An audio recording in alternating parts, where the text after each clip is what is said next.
Walifungua hiyo sanduku, wakafanya postmortem.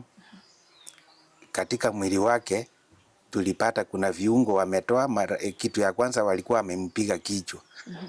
Alikuwa amepigwa kichwa na walitangulia kufungua hiyo kichwa, wakapata hata ubongo hakuna kwa kichwa. Baadaye walikuja wakaingia kwa tumbo, tukapata tumbo alikuwa amepasuliwa kutoka hapa kwa shingo mpaka chini. Alikuwa ameshonwa stitches. Sasa kufungua tumbo tulipata hiyo viungo vya tumbo zote zimewekwa mpaka ile ubongo kidogo ilikuwa imeunganisha kwa tumbo moja, yani ilikuwa imeunganishwa kwa tumbo. Sasa kuanza kuangalia ni kuchokora hapo ndani, tuangalie hizo viungo moja kwa moja, tukiangalia kama ni maini iko pande gani, kila kitu tukaanza kuangalia. Tulipata mara ya kwanza hakuna hii matumbo, hii tunasema mara. Ilikuwa hakuna. Tukapata kidney hakuna.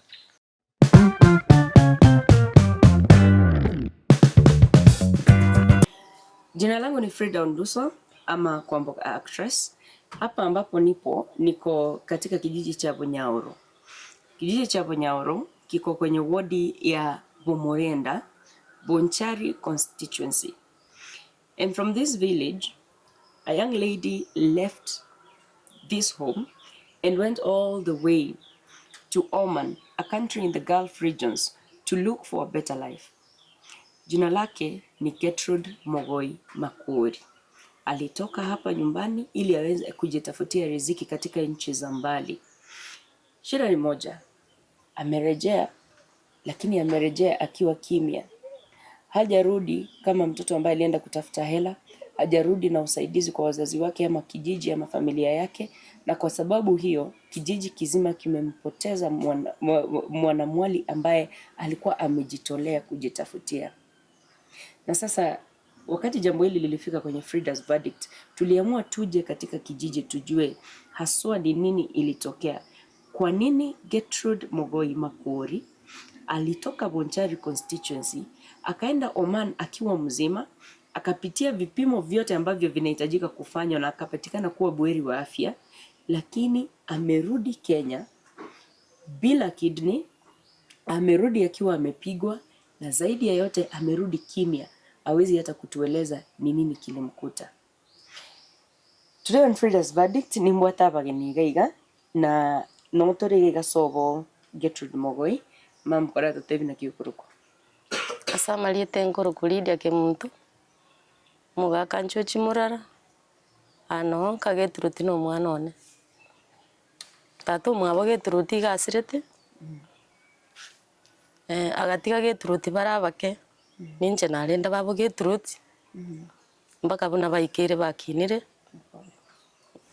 umwana Gertrude akarora ngambu yasenge nju yoboko ngubora asenka yabo agenda asoke aligeria abana bamwabo abasukia bali ese school. Gertrude agasoka January, lakini Gertrude twamunyorete ugocha ne sanduki atarakonya na abana bamwabo. Turi na mayenda nande to enkulira mono asenge nju mwana Gertrude na rulingu mwana eliso ligocha kokwanya se family. Pole mama. Acha mzee ajiintroduce, atuambie na akona uhusiano gani na Gertrude. Mimi kwa majina naitwa Philip Okali ama George.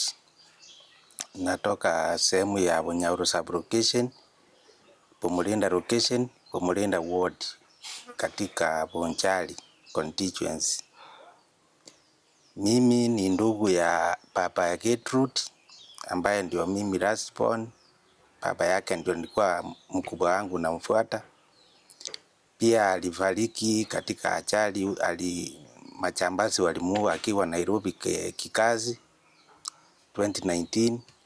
Tukabaki na hao watoto na mama yao ni sawa, kichwa yake haiko sawa kabisa.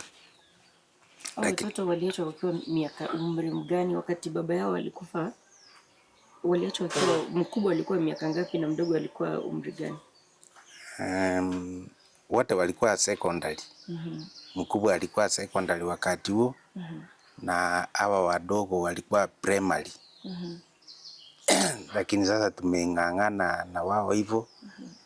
Na vile mama yao alibaki akiwa hayuko sawa, alikuwa amepungukiwa kiasi. Na tumekuwa tuking'ang'ana na wao mpaka tukakuja tukaona huyu msichana amesema wacha tutafute namna aende nchi za nje. Akaenda nchi ya Omani kwenda kutafuta akisaidia wale wengine wadogo. Sasa tulipata habari ya kwamba na agent ya kwamba huyo mtoto amefariki. Na alituambia amefariki tarehe 10 mwezi wa 3. Na hiyo siku wanatuambia ni tarehe 17 mwezi wa 3. Sasa vile tulianza kufuatilia hii mambo mpaka huyu mtoto amerudi hapa Kenya Gertrude. Tulimpokea Nairobi tukamleta mpaka polisi Kisii Central. Tukaandamana na maaskari, hiyo sanduku ilikuwa imewekwa siri. Tukafika level 6 Kisii level 6. Tukapata madaktari huko, kulikuwa na daktari anaitwa Naomi. Walifungua hiyo sanduku, wakafanya postmortem. Katika mwili wake tulipata kuna viungo wametoa. Kitu ya kwanza walikuwa wamempiga kichwa. Alikuwa amepigwa kichwa na walitangulia kufungua hiyo kichwa, wakapata hata ubongo hakuna kwa kichwa. Baadaye walikuja wakaingia kwa tumbo, tukapata tumbo alikuwa amepasuliwa kutoka hapa kwa shingo mpaka chini. Alikuwa ameshonwa stitches. Sasa kufungua tumbo tulipata hiyo viungo vya tumbo zote zimewekwa mpaka ile ubongo kidogo ilikuwa imeunganisha kwa tumbo moja, yani ilikuwa imeunganishwa kwa tumbo. Sasa kuanza kuangalia ni kuchokora hapo ndani tuangalie hizo viungo moja kwa moja, tukiangalia kama ni maini iko pande gani, kila kitu tukaanza kuangalia. Tulipata mara ya kwanza hakuna hii matumbo, hii tunasema mara. Ilikuwa hakuna. Tukapata kidney hakuna. Kidney mbili ama moja ni moja ilikuwa hakuna na moja ilikuwa imepasuliwa, ilikuwa imechinjwa kiasi na ikatupwa hapo ndani. Lakini hii ingine ilikuwa hakuna. Na hiyo mara ilikuwa hakuna. Sasa tulishangaa sana ya kwamba mtoto wetu alienda huko akiwa mzima na amerudi akiwa hana viungo vingine kwa mwili wake. Nikuulize mama yake mzazi anajua mtoto ameaga? Anajua. Anaelewa ni nini na maisha. Umesema ako na akili punguani. Anaelewa, anaweza elewa kidogo, saa ingine haelewi. Lakini sasa sisi kama wenzake tunamuelewa ya kwamba hali yake iko hivyo. Poleni sana.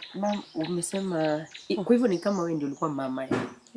Hawa watoto. Hata birth certificate ni mimi walichukua na majina yangu. Mama yake alikuwa na kitambulisho. Sasa watoto walisoma kwa ajili yetu wote. Kwa hivyo wewe umepoteza mtoto. Huyu hata sio ni sitari umuigwa. Ona acha nikuulize. Na kiwenyorete Gertrude because ndo chena roringe hope ye family. What kind of person ni arenge? Muntu ki Gertrude arenge na kuri obwana bwaye nabona akinire gakamwa gusoka kwenda kuri singinjwe family. Gertrude arengo mwana umia. Anda akine tole bya no gusoma na asometa agakora form 4. Lakini rende gaikera taranyora gasi. Wana sengenja aligereretia abana bamwe abo bali maega. Bali barabake bali skuru yo mona role grade 8 boniga. Ande na role okora form 4. Agateba tigagende. Agenda soka ligi egera konye nande nabwate no umwana omoke. Achita kanyora umwana. Egera agenda aligeria abana abo plus umwana oye. Asukyo bugima. Mwana oye miaka iringa? Miaka 7. Ama itenga ni makuri. Mwana na maite mtu amutebetire kini taraamini. It is so unfortunate. You know, kuna msemo unasema ya kwamba umaskini si ulemavu. Lakini in this situation, it seems that poverty has become the crippling disaster that is standing between this family and justice. Ndete kuburiga Gertrude Ochire January. Ndi mwamanya nga ishida nera mwana natari gukwana. Ono kurumna chiete. Maite no kogenda kwa yebesa no ko besa. Nakiki nataka mburi the second question lakini tigaye tugikwanira bono hiyo. Gertrude tabwatisa isa asirete ni numwabeta baiburi bae.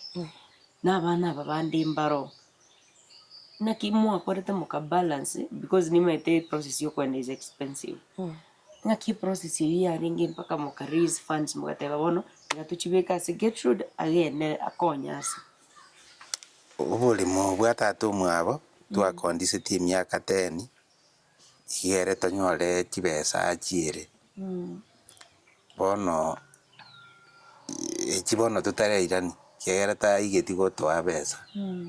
Ono uchire taratwa bono twakonyora abakonyi abaranyare gotokonya nabo tukonyora twirani no eno buri muburi abana bamwe abanya kunyora endagire kurwo bakuri kera buyeti no ngasikia chite gukora igasi ya nyumba. Bakabatabire nga bari kuchikomwaka in order to sustain your family. Abato tebeti kibese kire between 30 and 35. Yeah. Lakini konyora tara ikiraswa kureta. Natara ikira kira ngui kabarali nko genda bali training minato tebeti. Yeah. Bono konyora ukuri training taraba kwa gubesa ranyari ku gutuma gocha.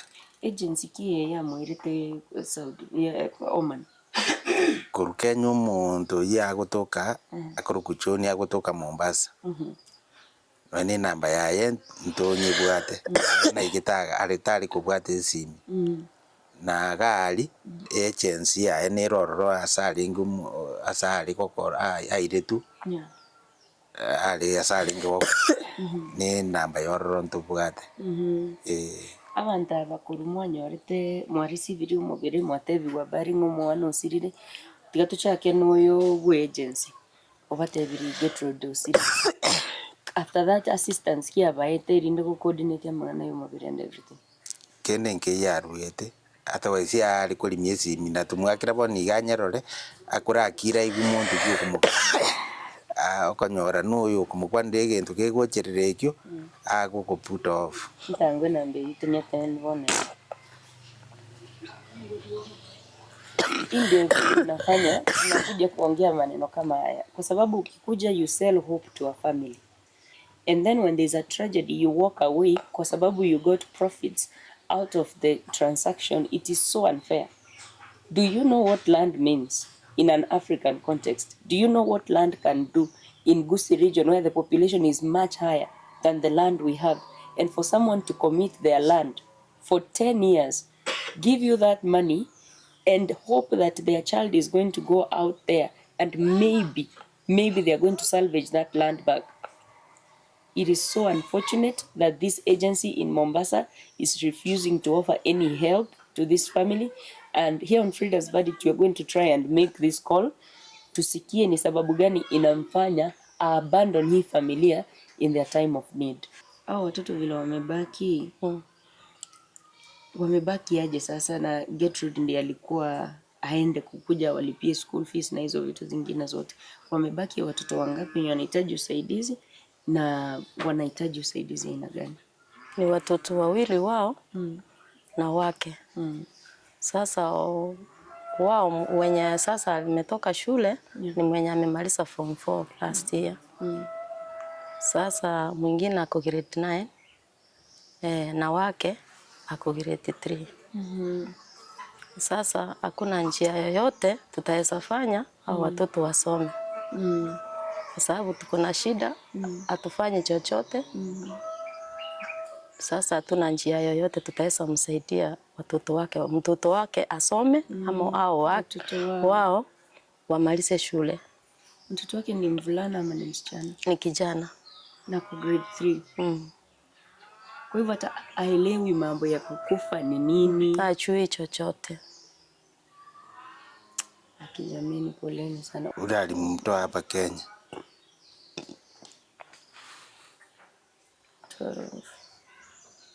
Okay, sawa. Sasa tunampigia John simu. Huyu ni agent ambaye alimtoa Kenya na kumpeleka Oman. Tunataka tujue ni kwa nini John amenyamaza.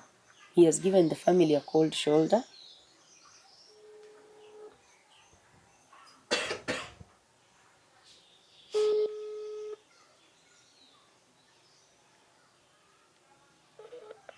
This call is now being recorded. Hello John, habari yako? Salama. Jina langu ni Frida. Nakupigia kutoka Kisii. Mimi ni mwanahabari.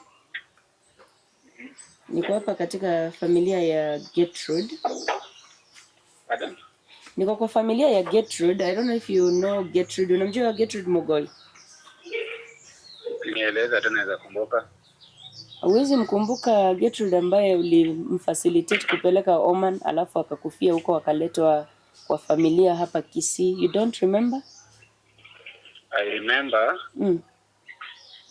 Nilimpeleka mara kwanza akirudi akiwa mgonjwa, akiwa mwendazimu.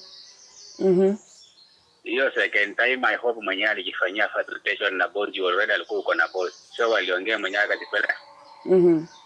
First time ilikuwa ni mimi. Hiyo second time sio mimi.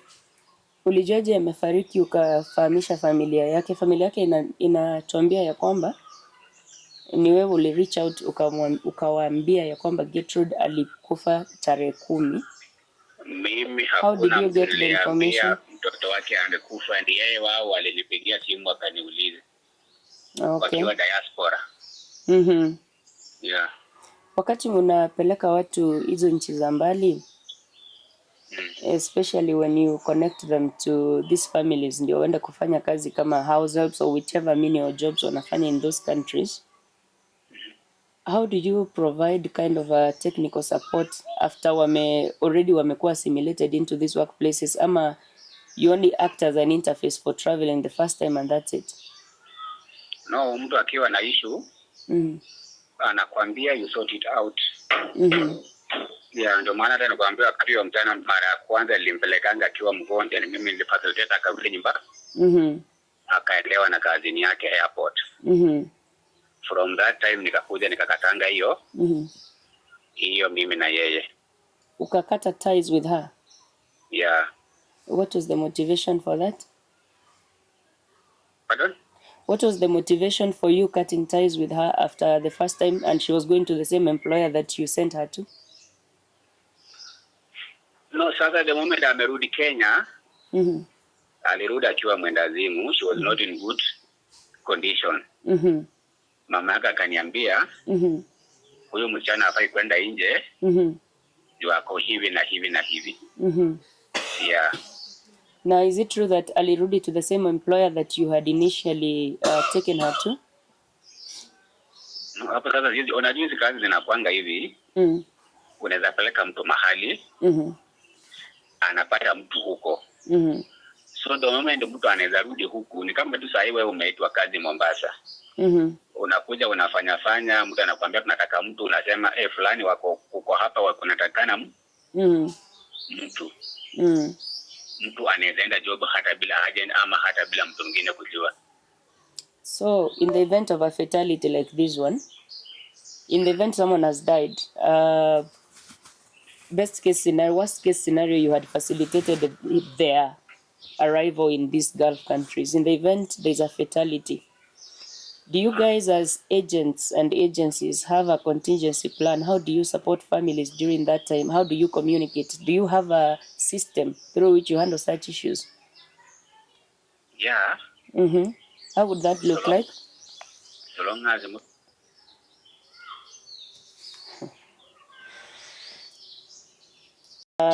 Gertrude. Yeah. Yeah, nilikuwa huko kwa hiyo familia. Ndio nimetoka huko saa hii. Unajua sisi tulisikia story, tukasikia kuna agent alipeleka Gertrude Oman. Na Gertrude amekufa. Are you aware amerudi kama ametolewa kidney moja haiko, ubongo ulikuwa umetolewa, mwingine ukapatikana ndani ya tumbo, amepigwa. Ni nini inaweza kuwa imetokea John? Kulingana na wewe vile unadhani? What normal happens mama? Hizi vitu zinakuanga hivi. Msichana akienda nje, ukirudi nyumbani. Sasa hizo unasikia, for example unasikianga sasa hivi, wacha nitumie example ya Ukraine. So unasikia watu wameenda Russia, mtu akitoka Russia akirudi nyumbani sana anaenda embassy. Unajua ukifika embassy kama umefika nyumbani. Yeah. So lazima wale wanaangalia kila kitu before verify huyo mtu ndio arudi nyumbani. Arudi nyumbani. Yeah. So nani alikuwa Gertrude alikuwa nini? Unaongelea kuhusu sasa hivi la amerudi akiwa amekufa ama ile mara ya kwanza ulikuwa unaniambia? Ile mara ya kwanza nakwambia msichana akirudi. Natika. Shanipe credit. Unasikia sasa ni mama? Ametone down. Ametone down ndio amesikia siko hapa. Wewe pia tone down. Yeah. Ndio aweze kuongea vile. Hawa watu ni mashetani.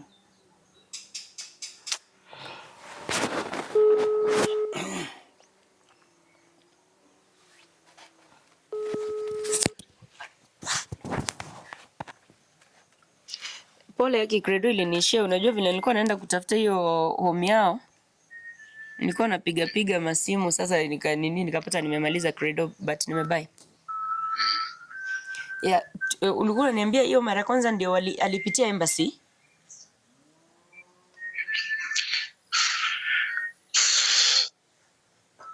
Nilikuwa nakueleza hivi. Kama mtu anarudi nyumbani in case kuna issue yoyote. Yeah. Embassy must be notified. Yeah. So wakati alikuwa anarudi mara kwanza ni embassy ndio walimleta ama ni wewe? Mara kwanza mchana alienda na mimi. Hata kumaliza I hope ilikuwa kama 5 months hivi na karudi. Yeah. Hiyo kurudi alikuwa hakuwa poa. Alikuwa kama mwendazimu hivi. Bana, unajua sasa story sisi kama wanahabari sometimes tunaitwa tunakimbilia story na before ni air nilikuwa nataka kuconfirm na wewe. Ile mara ya kwanza nikikupigia nilikuwa huko. But unajua sikuwa nataka sitaki nipige story nipate nimechoma na sina the full perspective. So mara ya kwanza yani you mean this lady came back akiwa abnormal? Hata ungekutana na mama yake angekwambia uzuri, angekwambia ukweli. So ulimit na mamake after amerudi? No, just calls. Juu vile alirudi, kazini yake ndiye alienda kumchukua airport. I hope ni askari hivi. Ananiambia John nimechukua msichana. Hata by that time passport ya msichana ilipotalianga airport. Ndio msichana alikuwa mwendazimu. Sasa ikakuwa hizo ni vitu za family. Za familia. Ikakuwa ni vitu za familia. So mara ya pili ameenda aje sasa juu? So vile alirudingi home akafanya 1 2 3. Akakuwa sawa. Mamaka akanipigia simu akaniambia huyo msichana asiwahi enda kazi nje. Mimi mwenyewe najua vile yuko. Kwani hiyo nini walifanya? Kazi na kwanga huwezi jua vile mtu amelelewa, hata mimi siwezi jua amelelewa aje. Kila familia, kila boma inakuwa na mambo yake. So akirudi alikuwa tu sawa, alikuwa nini? Akirudi mara ya pili ni wewe ulimrudisha ama alijirudisha? Sasa hapo mara ya pili mama hapo siwezi ile, lakini mara ya kwanza hiyo naweza testify, hata Mungu anajua msichana nilimpeleka na karudi akiwa mgonjwa wa akili. Sasa kuna njia unaweza saidia familia wajue, do you know, might you know mali alienda now that tuko kwa hiyo nini, now that tuko kwa hiyo industry, unaweza hata wasaidia wajue nani alimpeleka mara kwanza. Juu mimi nasikianga vile hizo agent zina wakingi eti ni uzienda tu hivyo unatafutia agent. Na anaanza kuongea hivi wakati mwingine pia inakuwa ngumu mtu kuambia iko hivi na hivi na hivi na hivi. Oh, so yeah. So the real story ni gani? Sita ku-mention of course, lakini naweza taka tu kujua the real story. Najua tujue as in like hiyo yenye mtu anaweza shinda kuwaeleza. I'm sorry, sitaki kusound ni kama nina insist sana. But just I will not mention your name. Ni ile tu naweza taka kujua wewe unadhani what happened exactly. Akiwa nje. Hii mara ya pili. Hii mara ya pili mama. Hapo ndakuwa namdanganya, hapo sina gulu kabisa. Mimi mara tu ya kwanza hapo ndo najua, na hata mama yake anaweza kuwa msaidizi wangu, anasema yenyewe John alipeleka mtoto wangu akarudi akiwa mwendazi. Hata kazini yake akaenda akamwendea akasema huyo msichana iko hivi na hivi. Na hivi. Sasa hii ndio nimekueleza hii ya pili. Wasichana wanaendanga kazi nje. Inafika mahali mtu anakuambia hapa wanahitaji mtu. Hapo inakuanga boss to the girl. Yeah. So anaenda job. It's possible aliitwa tu na mdosi direct. Zinakuanga possible in so many cases. Sasa hata unaweza kuta mtu alienda Qatar, unakuta wale mali kwa ile kampuni huko wanataka mfanyaka. Utasibi dole mtu mwenye ako karibu na wewe ama mtu anajuana na wewe, mtu anakupeleka kazi huko tu. Na mara kwanza alikuwa ameenda country gani? Sasa nasikia alikuwa Oman. She was in Oman. The first time alikuwa Oman. Alienda Saudi akarudi, akastoka Saudi akaenda Oman. So unaona mimi nilikuwa nadhani alikuwa Oman mara ya kwanza. No. So hiyo mara ya kwanza akikuja kama alikuwa amechizi akipitia kwa embassy, walisema nini ilimfanya akachizi? Hapo sasa ninakuwa nimekudanganya mama, mimi napenda kuambia mtu kweli. John, wewe ndio ulimpeleka mara ya kwanza, kwani hukufuatilia ujue nini imemfanya michizi?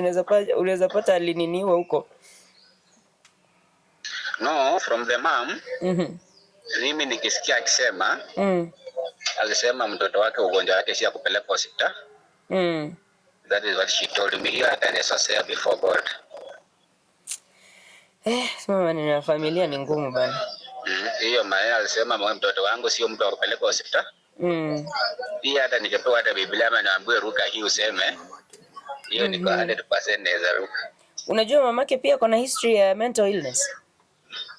Sasa mimi nakwambia vile sasa, so naona hata sasa hivi unasema mama yake na issue ya mental illness. So unajua kitu kitokea mtu akuulize jioni, hebu sema mbele huyu ako na mental illness, unaweza aje mtu? As in ulikuwa unajua ama ni mama yake ndiye ulideal na yeye kumpeleka Saudi mara ya kwanza? No, this how job inakuanga hizi. For example, wewe unaitwa wote nikupe jina kama Saumu. Unajua John anapelekanga watu. Mtu anakwambia vile tu umenipigia hivi John, niko hivi na hivi, nataka kwenda mahali fulani. Mimi hata mama yake sijamuona. Tunafanya tu kuongeanga kwa simu. Sawa, unaweza nisaidia namba yake nimpigie. Nimetoka huko nilisahau kuchukua hii ni contact. Kwa unaweza nitumia. In rare cases. Mtu akuje ku apply job na family members. Ama akuje ku apply kazi akiwa na bwanake. Most of them wanakuja wasichana wana either kuja na rafiki yake ama ajilete mwenyewe. Ni sawa John. Thank you for the clarity. Na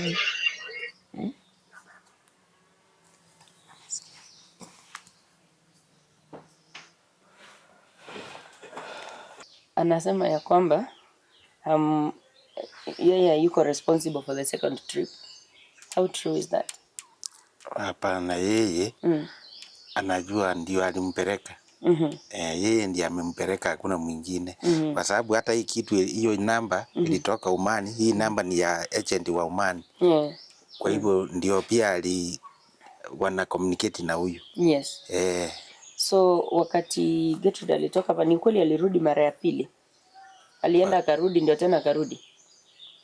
Alienda alienda mara ya kwanza, lakini hakurudi eti yako mbira, anasema mwenda wa simu. Alirudi akiwa mzima. Na ni kitambo kidogo.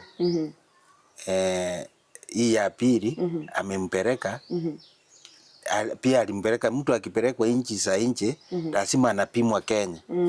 Lazima amethibitishwa ya kwamba huyu mtu anaenda ako sawa ama si sawa. Na wanakuanga na hospitali yao inaitwa Kamuka. Yes. Inakuanga pale Nairobi, unaenda unapimwa kila kitu.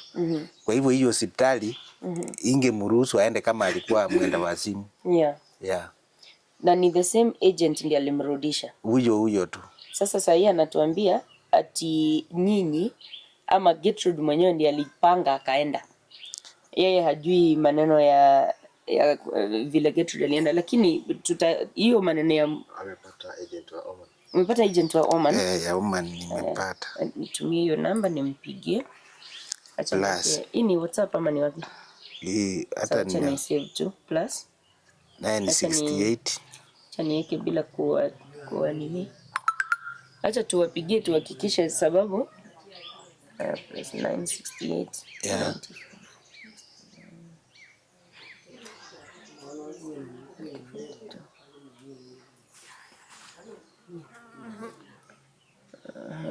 So ni huyo ni mwenye alikuwa amemwajiri ama ni huyo agent wa Oman? Ni agent. Okay. Huyo ndiye aliwapigia. Anaitwa nani? Hiyo ndiye aliwapigia kuambia Gertrude ameaga.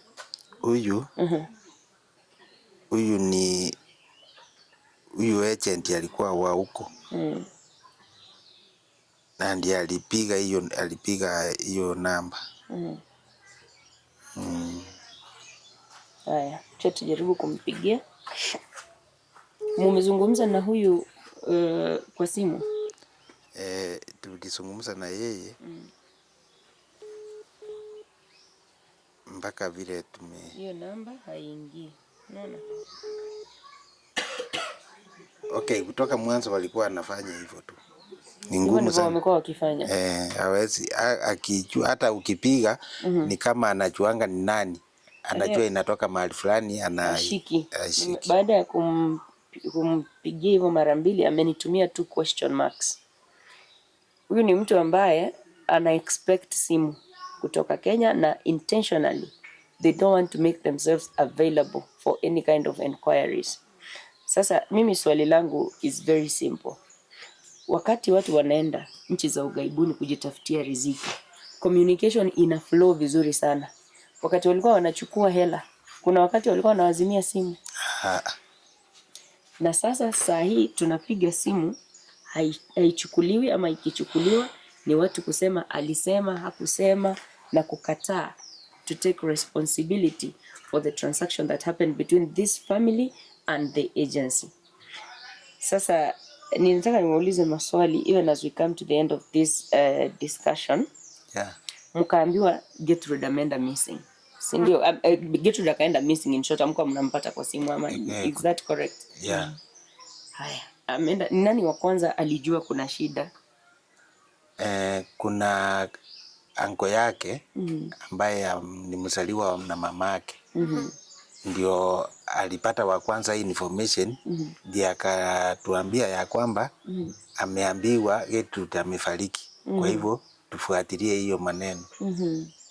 Na vile tumekuwa tukifuatilia, wale walikuja wakazima ile communication wakazima kabisa. Lakini tulitafuta mbinu zingine, tukapata wao, turue embassy. Embassy ya Kenya hapa Nairobi ndio tulienda, tukaandika barua, tukaituma na email.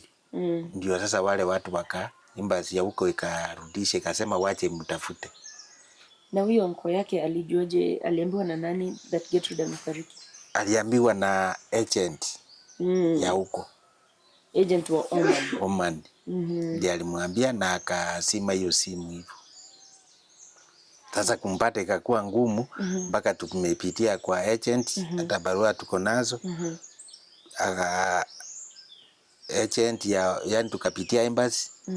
Embassy imetusaidia, ikamtrace mpaka tukafanya hiyo process ya kumleta Kenya. Na huyo ambaye alikuwa amemwajiri huko Oman, amjapata njia ya kuzungumza naye? Hatujapata. Hiyo agent ndio ilienda kuongea na ule boss alikuwa amemwajiri. Huyo agent sasa tumepigia akakataa kushika. Huyo akakataa kusika. Unajua yeye alifanya kusema akaajiria ya kwamba fanya shughuli. Na vile tulifanya hiyo kupitia embassy wa Kenya, yani embassy hapa Nairobi, tukafuatilia hiyo maneno mpaka wakatrace mwili mahali iko. Hiyo hospitali tuko na barua ya kwamba mwili ilipelekwa kwa hiyo hospitali kama Gertrude amekufa. Na ilikuwa tarehe 2 mwezi wa 3. Na hiyo tarehe 2 mwezi wa 3 ndio tarehe Gertrude aliongea na mamake ya mwisho. Na wao kuna mtu alituambia hapo Oman ya kwamba Gertrude alifariki tarehe 10. Nakumbuka Gertrude akiongea hiyo tarehe 2 aliitisha tu mtoto wake. Akaongea, akamsalimia, akamwambia Mungu akue nasi. Na hiyo simu ikaenda off, na mtu akaongea hapo akasema msipige hiyo simu tena. Hiyo ni tarehe 2. Hiyo ni tarehe 2. Na tumekuja kuambiwa tarehe ngapi? Tarehe 10. Tarehe 10. Huyu agent ndio wakati alikuwa anasukumwa ya kwamba Gertrude yako wapi, ndiye atitumana Gertrude kama akasema Gertrude yuko, lakini akatuma picha. Hiyo picha ilikuwa ya mtu amekufa. Akaambiwa na huyo anko yake, hiyo picha, hiyo mtu amekufa, simtume picha nzuri, ama kuna mtoto wao ako Dubai, mwambie mko wapi akuje aangalie huyo mtoto. Yani hivyo ndivyo mlijua amekufa. Mliuliza Gertrude ako wapi, katumwa picha ya mtu amekufa. Sasa pale wakati wametuma hiyo picha, jioni yake wakati wanaona kuna mtu ataenda kuangalia huyu mtoto, wakasema Gertrude amekufa. Sasa ndio walikuja kuitikia hiyo jioni kwamba Gertrude amekufa. The insinuation here is that they tried to fake that Gertrude is alive and well before they finally had to accept that Gertrude amefariki. Mara ya kwanza wakati walisema amefariki, waliwaambia ni nini imemfanya, what was the cause of death? Walisema eti aligonjeka na ako hospitali. Kwa hivyo hakuna haja, wakasema ako hospitali, hakuna haja ya kuja kumuona. Na akiwa hospitali, unasikia hiyo hospitali yenyewe imeandika karatasi, imeonyesha Gertrude alipelekwa hospitali hiyo akiwa amekufa. Lakini wao wanaendelea kuambia kwa mgonjwa ako hospitali. Ni saa ngapi mmejua Gertrude sasa hakukufa of natural causes? Mtu akikufa akiwa mgonjwa, unajua ni kawaida, hakuna mtu anaweza zuia ugonjwa. Mara ya kwanza nyinyi kujua ya kwamba haya maneno yote tumeambiwa ni uongo, Gertrude number 1 alikufa mapema, na number 2 hakufa kwa ugonjwa, tulianza kuona kuna ukora mahali, sababu walituambia wakati amekufa sasa, walituambia wamefanya postmortem, wanaongojea result. Na postmortem ikifanywa, inafanywa hapo, daktari akiwa hapo, polisi wakiwa hapo wakiandika. Haiwezi kuwa ni wanafanya postmortem wapeleke lab ndio wajue ni nini kosi ya kifo. Lakini wakati tumeleta huyu mtoto hapa Kenya, kwa ile makaratasi kabla hata hatujafungua, tulipata hiyo karatasi inaonyesha hakuna result ya postmortem, na walikuwa wametuelezea hapo mwanzo wanaongojea result. Tukapata hakuna kitu inaonyesha walifanya postmortem.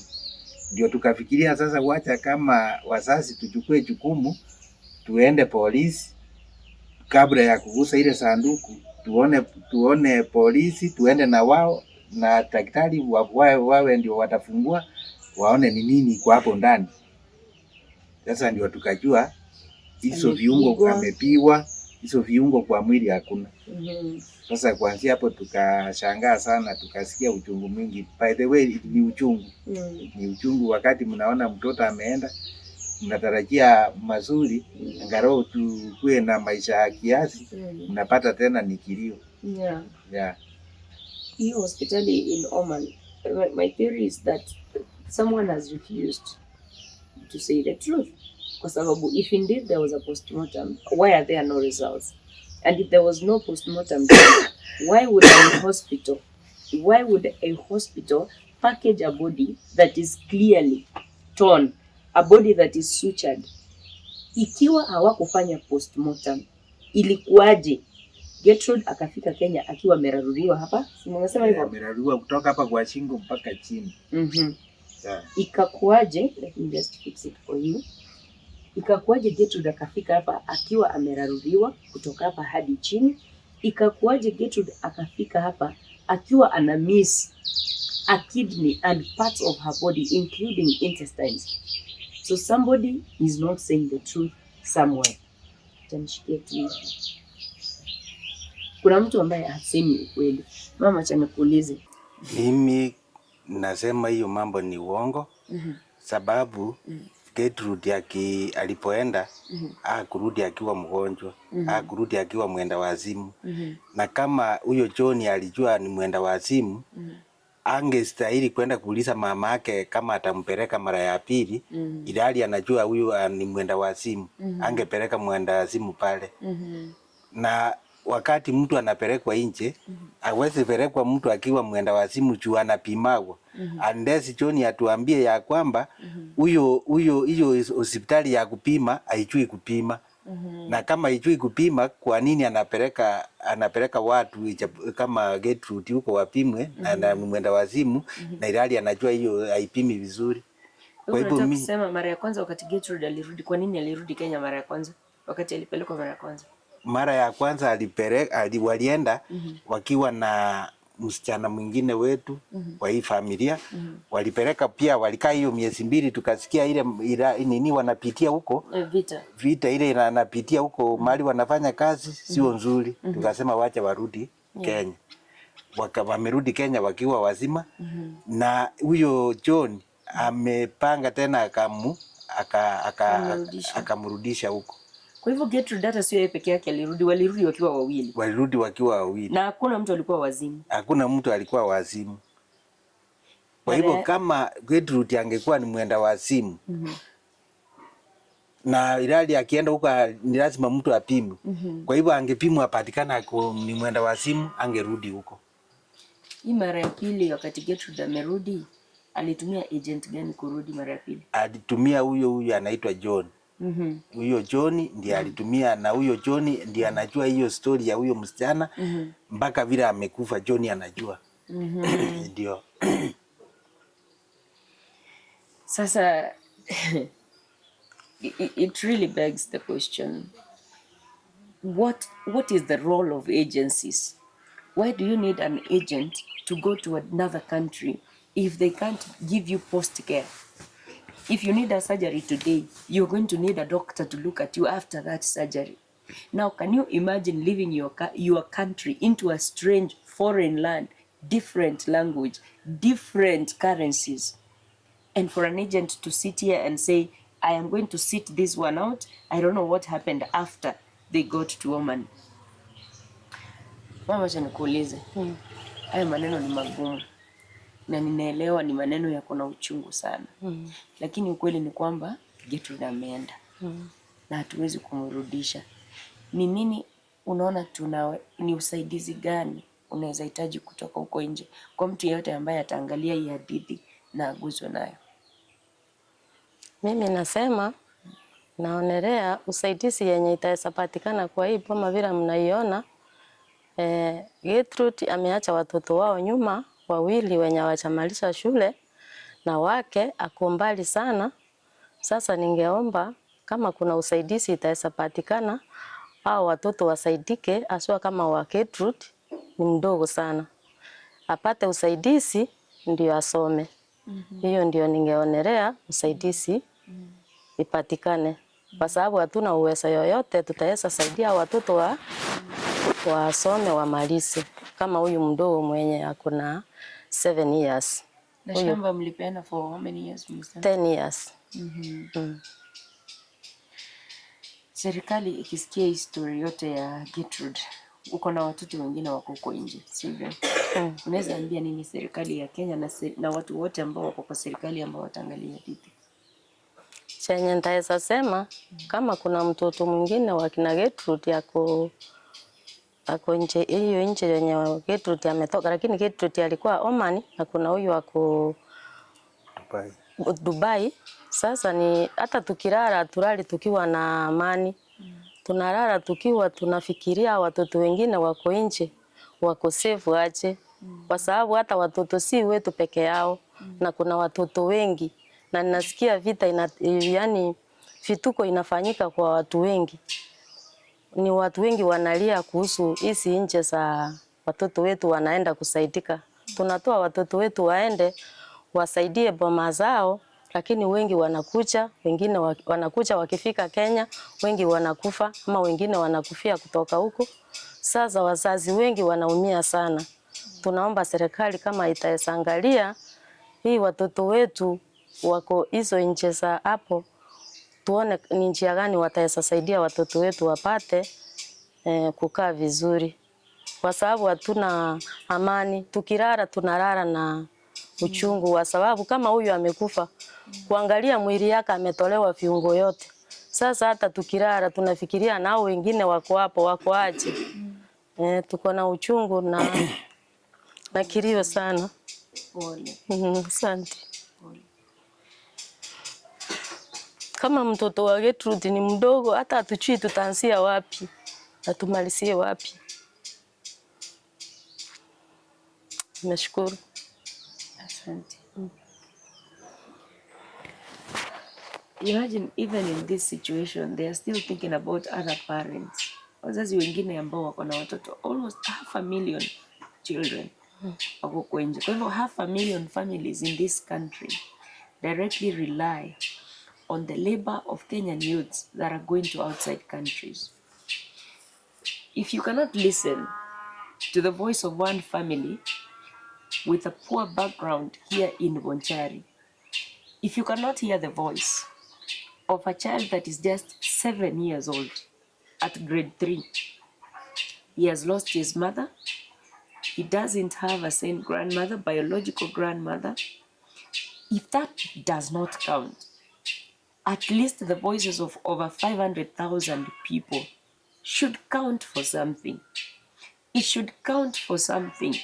If indeed the Kenyan government is interested in helping Kenyan youth in creating job opportunities, let not these opportunities be the weapon through which our own people are shedding their blood in a foreign land. And for what? For this? We'll keep making a verdict on this story.